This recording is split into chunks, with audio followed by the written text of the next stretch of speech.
like, and as well as don't like, movies that are based upon TV shows.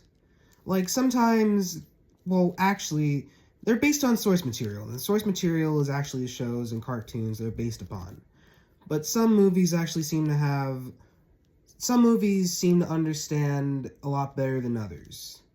Let me explain. There are movies like the SpongeBob movie and the SpongeBob movie Out of Water that understand the source material very much, while movies like the SpongeBob movie Sponge on the Run barely understands the source material. Sometimes films that don't entirely really understand the source material, or not entirely really understand it that much, seem to have like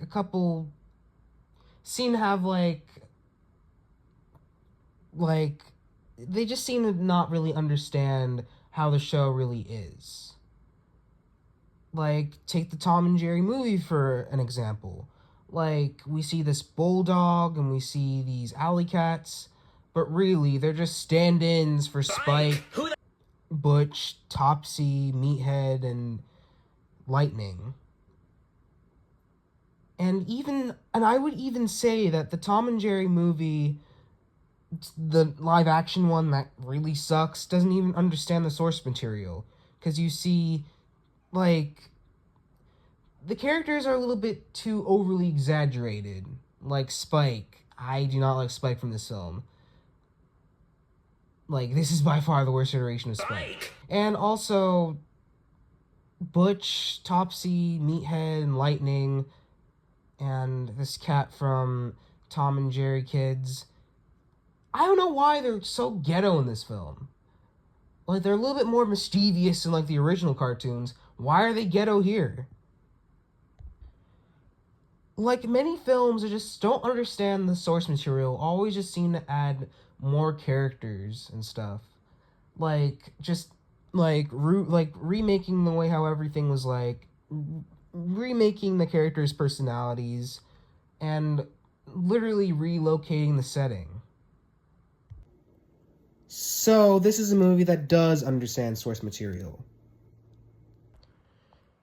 In the original cartoon, this is me and this is Steggs. And in the movie, this is me and this is Steggs. We go on a wonderful adventure going into an entirely different place, and then we meet a couple other characters along the way. And this is a movie that doesn't understand its source material. This is me and this is Flyer. We live in an entirely different city, and we also go and mind our own businesses, just going and doing stuff. There are a couple characters that resemble the characters that were in the original cartoon, but are entirely different characters in general. Like, I don't entirely know why movies just seem to go into, like, the extra route and add characters that were not present in the original. Or just make character clones and just replace them with not entirely that great ones.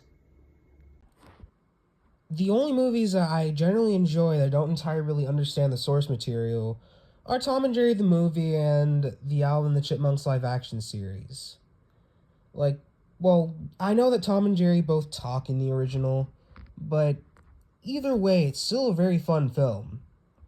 And Alvin the Chipmunks is basically just nostalgic as hell. Yeah, I don't entirely know why live-action movies seem to have the don't understand part that much. But, like, at least there's a couple that are actually pretty good films. And there's also a couple live-action films that do understand the source material. Just only with a different look or something. But just like sensible sequels, I tend to like movies that understand the source material a lot better.